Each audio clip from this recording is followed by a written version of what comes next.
Mananatili pa rin hamon ngayong taon ang pagbabayad ng mortgage at renta. Ito ayon sa pinakabagong survey ng Leger. Ang payo ng mga Filipino mortgage broker sa report na ito. Yung mga nagre-renew po ng mortgage, ang nakikita po namin na lumapit po sa amin, yung interest po nila nagdoble. Tapos yung kanilang mga credit card, nagre-range, meron po silang 10, 15, 16 na mga credit cards naipon dahil po sa COVID. Tapos yun naman pong gustong bumili ng mga property na nakita po namin ng mga home buyers. Some of them meron savings but some of them talaga nag-uumpisa pa lang nagsa-struggle sa savings. Ito raw ang estado ng maraming mga kababayan sa Canada na gustong bumili ng property o i-renew ang kanilang mga mortgage.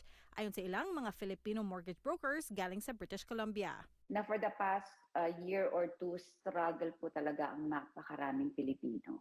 Mahigit 1,000 ang tumugon sa survey ng Leger na isinagawa para sa kumpanyang everyrate.ca. Batay sa survey, 6 sa bawat 10 Canadian nahihirapan magbayad ng mortgage o rentang mas mataas sa $1,700 kada buwan. 4 sa bawat 10 naman, $1,000 kada buwan lang ang budget para sa bahay. 1,000 budget na yan is not gonna get us very far, especially kung ang mga tao is taga Lower Mainland, yung mga Vancouver, Surrey, Burnaby. Mahirapan tayo makahanap ng property within that price range.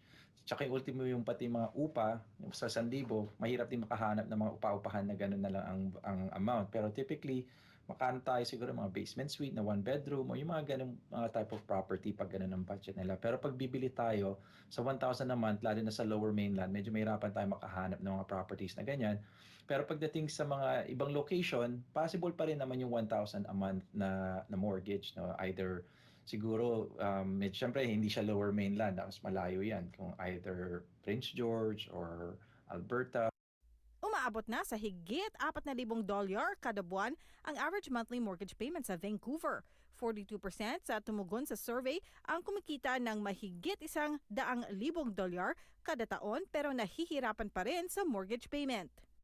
Ang challenge is to adjust the expectation. Kasi nga, if you are a high-income earner, most of the time you would expect na ang ma-approve sa'yo na property ay maybe a detached home o kaya mas malaking townhouse. But then when they hear na ang ma-approve is a 2-bedroom condo, 2-bedroom property, then of course it feels na mahirap. Payo ng mga mortgage brokers?